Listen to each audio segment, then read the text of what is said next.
but she said she's coming now, but I had to like twist her arm. Hi. No, stop. I'm fat.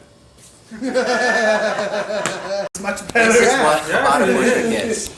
I'm trying to talk. No, don't worry about you can't me. get a word in edgewise. Yeah, right? You've got Bender, who's just starting to get closer to Hashem, and he's like in the beginning of his derech, right? And then you got me a year ago, like I was you, right? And now, like I spent a year in yeshiva, I got this beard, I'm like getting closer to Hashem, I'm like hopefully like, it's not just Vitonius, but also a little Plemius. And I'm George. You got George, and I'm George, right? You got chaos, you got these Israelis like, wrestling on the floor. It's chaos. You have basically like, you have the entire Ketoret here in Bushwick. You got the whole Ketoret and a little bit of Ketoret too, like Ketoret the incense. The holy incense. We'll get there. We'll get there, you see? You have the whole Ketoret, all the tzeri, the tzipor, the chavona, the lavona, you've got it all. You have this like incredible variety going on in Bushwick of different kind of Yidden coming from really different backgrounds. It's a Jewish rainbow. And it's really difficult to manage. Yeah. It's a really difficult shlichus. Yeah. And what Rabbi Heller does is somehow he brings this diverse community together around Torah and Mitzvah, around Avas Yisrael, and he can have the same conversation with like 10 different people in the room, everyone coming from a totally different angle who needs to hear something different, and somehow he has the right thing to say to help get someone closer to Hashem. Yeah. Like right? always, no? Like always. Yeah.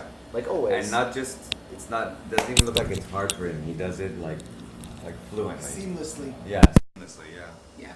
Am I afraid? I don't know, Joji, I don't even know if you can do this gig because you're SAG and this is like non-union. Yeah. Listen, we don't want our video going viral because we have George. But I want to know if I'm in frame. Hold on. Just come sit No, closer. now you're not in frame. Oh, okay. Now you're in frame. Yeah, I'm in frame. Don't worry, we can crop you out later. You like it. All right, This is like this place for a Frum Yid. This is an oasis in the middle of the desert. This is as dry as it gets, right? Like some people think that a hard shlichus for a shlich of the Rebbe is going off to Alaska, going off to Siberia. That's not it. It's coming to Bushwick, right? For me, like the biggest story or impact of Chabad was the first day I came. Was the way I got introduced to it. It was from Aaron. I didn't know it was here. I knew nothing about it. I've been living in the neighborhood for over 9 years, and I was just going for a walk. It was Saturday, it was afternoon, and I'm walking around, and Aaron's at one of his buildings, and I had the headphones on. I was distracted. I looked like I was wandering, and he said, "What, you need help? You lost?" I said, "No, I'm just going for a walk." Who's this person? And he's like, "What? You looking for a place?" And I said, "No, why? Are you like the?" So, Yeah. I was like, "Are you like the superhero or something?" And he, property manager. With that face, And I said, "Oh," and because I started to have an interest in real estate, so I was curious. I was like, "Oh," so I asked him a couple of questions, and then one thing led to another. We're talking for like 20, 30 minutes. And he's, "You Jewish?" "Yeah, you're Jewish." Just extending the conversation. And he's like, "What are you doing now? You wanna get some lunch? Come to me with Chabad. I said, "Okay, sure, why not?" And I came in and I met the cast of characters, a sword-fighting chassid and a lifnat. And I didn't meet the rabbi at first. He was that week he was away. So, but I came back. Aaron's like, come back. You're gonna love the rabbi. You're gonna love him. And I had like a weird, not fear, but I was like, Chassid rabbi, like they're gonna want to really push me to be religious. And he's like, "No, it's fine. I was like, "Okay." And I mean, much more than I could have ever expected. Like the nicest, not just warm. I mean, a kind, thoughtful man. He took, it's only recent I'm coming, and he spent a lot of time with me. One day, when he said, come Sunday, we'll put tefillin. I came, just me and him. 3 hours we talked. Then we did tefillin later. He talked to me like I think, like myself, a lot of people are coming here because, you know, you're displaced from community, whatever. And I'm displaced from I have issues with my family, and I don't mind saying that. But you took time to really talk and listen to me, and just being here. He created this environment, he created a community, which gave me a community that I've been looking for. I felt a little disconnected, and this place gave me a lot of life. So I'm very, very grateful. Rabbi wants to get to know you, you know, and he never. What's amazing and was always amazing to me is he never has any preconceived notions. You know, I feel so many people in life they want to put people into these little boxes. You know, oh, I get this now and I get that now. Rabbi always comes with blank slate, you know, and he understands where you're coming from. He never judges you for it. And as Marcus said, he never tries to pull you or push you in one direction or the other. He just, you know, I think first and foremost, I think he's just there as your friend. Funny to say, but you know. And then once he's established that relationship, then you know he just has this way of really making. I guess because he's so genuine, you feel comfortable coming to him with your issues. You feel comfortable coming to him for advice. You know, sharing things. You know, when you're going through a hard time, I know, like literally for me, I could literally bring anything up with him. You know, and really, and without fear of judgment, without fear of any external factors, because I know that when I talk to him, it's just me and him, and that's it. And he always has the most wonderful and amazing advice. He's such a wise person, and he gives you the right advice because he actually took the time to get to know you, as opposed to just, you know, the regular dogma, which I feel so often gets tossed around, you know? Every answer is personalized, every answer is thought about, you know? Every answer is your answer, not just a generic one. And you know, I think every single day, I think Hashem that he managed to come to a community this wonderful, and with a rabbi that's literally the greatest rabbi I've ever met in my life. Yeah. I arrived in Chabad of Bushwick just about a year ago. The first time I came here, it was Shabbat morning. Jonathan probably remember it. Him and the rabbi was waiting for me outside. Praying for you. Coming. Certainly, it feels very great to see like so many people just happy to see you, and they didn't even know you're coming. But it's more than that, as Marcus and Shmuel already said. The rabbi is so warm, so genuine, and in that past year, I think I've missed maybe a couple of Friday nights, maybe one Saturday morning, and I think it's mostly thanks to Rabbi Heller. He just makes you want to come back. When I first came by, I was less than 24 hours in New York, and I just wanted to find a place to pray. I don't think I had in mind to come every Shabbat, every Friday evening, every Yom Tov, every Chag, every holiday.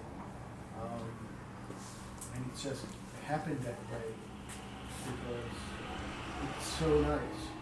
And it's not just the rabbi, but it's the rabbi's spirit. He's here, like even right now when he's not here, but all the people around make you feel so comfortable because the rabbi makes everybody feel so comfortable. And I think, just like Marcus said, I think that for people who are not coming from a Hasidic world, from a Haredic world, we always have like a bit of, like we're keeping a safe distance, maybe a bit of, I don't want to exactly call it fear, but apprehension, thanks. And exactly. So, like we don't know what's gonna happen, if there's any expectations, if we're gonna fit in, if we're gonna feel uncomfortable. This is not our world. We're not familiar with it. We don't know what to do.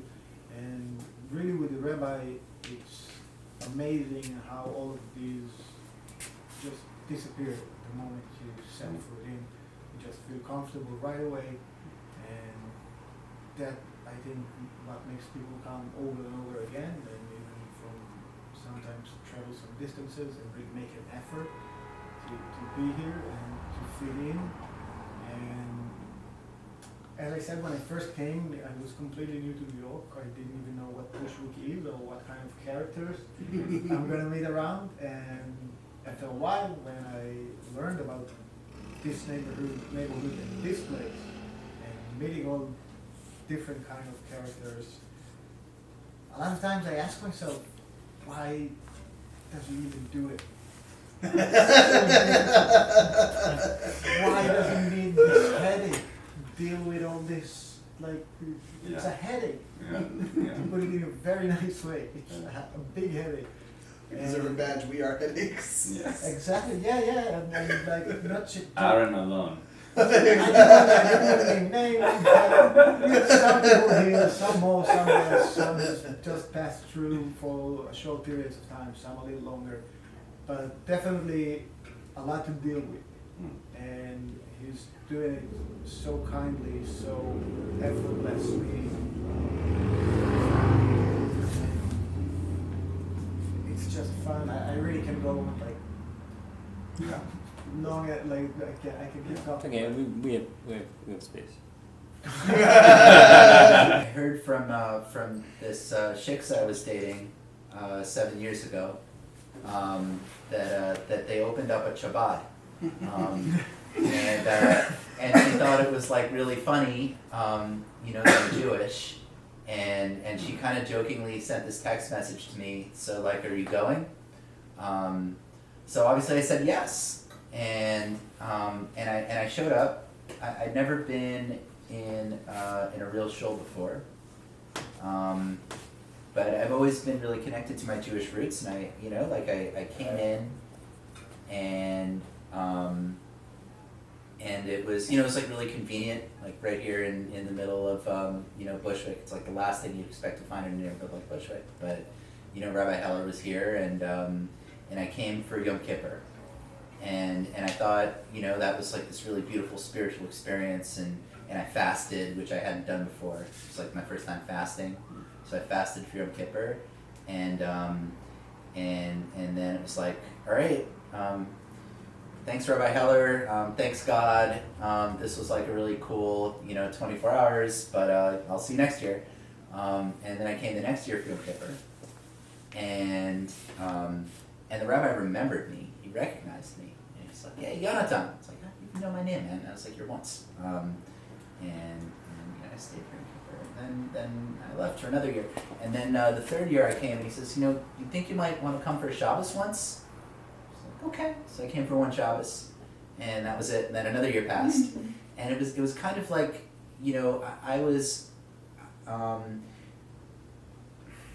Yiddishkeit was nothing in my life. It was this tiny little thing that I did once a year on Yom Kippur, and then a year ago, when I was going through some hard times, and I just sort of flipped my life upside down and changed everything about myself and decided I was going to become a Free Yid. Like Rabbi Heller was absolutely there for me in ways that I don't know how to explain or understand or thank him for, because who am I to him? Like the way that he involves himself in the lives of everyone in this community, the things that he knows about every single one of us, and the amount that he cares about every single one of us is incredible, and the amount that he gives of himself, like coming to a not from neighborhood, coming to a neighborhood that isn't very religious,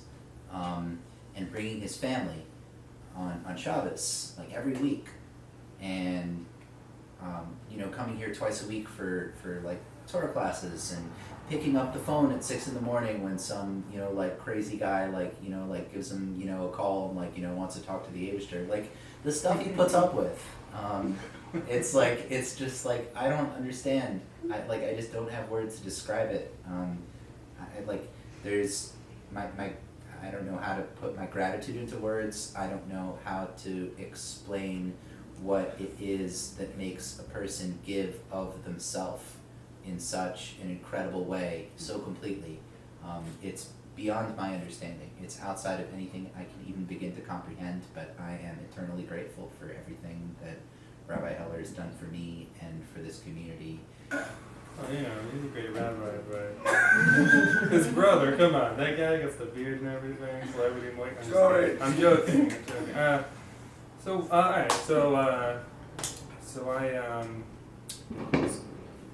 thank you, fireworks. I had a friend of mine from NYU, and he would tell me, he was a Jewish guy, and he would be like, I'd be like, hey man, I want to learn more about, being Jewish and stuff. And he'd be like, yeah, okay, but then never show me anything. So then he just says, go to Chabad. So I started studying with Chaim Barheim, which I used to call Chaim because I couldn't say his name. And I studied with him for a year in Bryant Park. And then, he kept telling me I need to do Shabbat. And, I only studied with him because at first I thought, well, I want to know about my family, people growing up. There were similar things he would show me. I'd be like, oh, my family did this. So then he says, I said to him, all right, I'll do Shabbat, but do I have to dress all crazy and with the hat stuff? And he says, well, you should. But I'm like, I don't want to. So he goes, all right, go to Bushwick. So it was actually for the holiday. It was for Passover. So I come here, and the only people here was Miriam, the rabbi's family, which has doubled in size in 2 years, and Shmuel was here, and Chaim Aaron. So Shmuel was such a nice person, and I just kept thinking, wow. And Chaim Aaron looked like this big bully with these tattoos and this beard. He looked like a Viking, and I'm like, that guy is like must be a bully. And Shmuel was just so nice, and he's putting little things in places. I thought, that's a really nice guy. Maybe this is not so bad, because I was really nervous. Turns out Shmuel is not that nice. He's like rustles and stuff. But anyway, so the rabbi comes up to me. I think it's nervous. And he starts talking to me about, stay. It's very, very chills, and that was cool because sometimes the rabbis have this very intimidating presence. The rabbi does have a way of teaching that he knows the people he's teaching and can see their flaws, and some of us have more than others, like you, Shmuel. But so he's able to point that out, and then that's good, because then you're building. It's a way you build a personal relationship with Hashem, as opposed to just becoming a repetitive, mindless zombie. Me knowing the rabbi started about 10 years ago. I used to work in a place nearby. I didn't live here. I used to work around here. I used to live in Manhattan. Me too. And the rabbi and the rabbi used to come, the shofar, and look for Jews with the Purim. And I remember he was coming all the time, being very pleasant, and I think I was the only one that was, that I really cared about those things where I worked. And then, somehow in miraculous ways, I found myself moving in the neighborhood. But I didn't remember Chabad Bushwick. I didn't remember the rabbi. I lived here, and the first year, I wasn't going to synagogue or any of that sort. And then after a while, I remembered, I was like, wait, I think I have Chabad somewhere around where I live. Coming to find out, he was 2 minutes away walking from my house. And the rabbi that used to come to where I work is the rabbi of that Chabad house. So ever since then, it's been about 10 years. 10 years, you get to know a lot of people. You see the changes those people are going through. You go through a lot of experiences, and you see the way that the rabbi is dealing with things. And I always told them I admire the way he handles this Chabad of Bushwick, Bushwick is a very colorful neighborhood with a lot of special and unique people. Those were good. And some things, if I haven't seen them, I would not believe. I'm looking up to the rabbi, the way he deals with situations over here. The Rebbitzin. It really takes a very, very high spiritual, intelligent, special individual to deal with Chabad of Bushwick. It's like it's a punishment. Yeah. You know what's this? It's a privilege to take such complex, unique Jews and to address each and every one of them in their own special way they need to be addressed, and to see the changes that people have been through here. It's beyond, it's above nature. Hashem should bless you, Rabbi. You should have everything you want and need לטובה, לברכה, לחיים טובים, בריאות הנפש, בריאות הגוף, כל הטוב שיש לעולם הזה להציע, ורק הטוב. Each and every person here is beyond grateful. Thank you so much.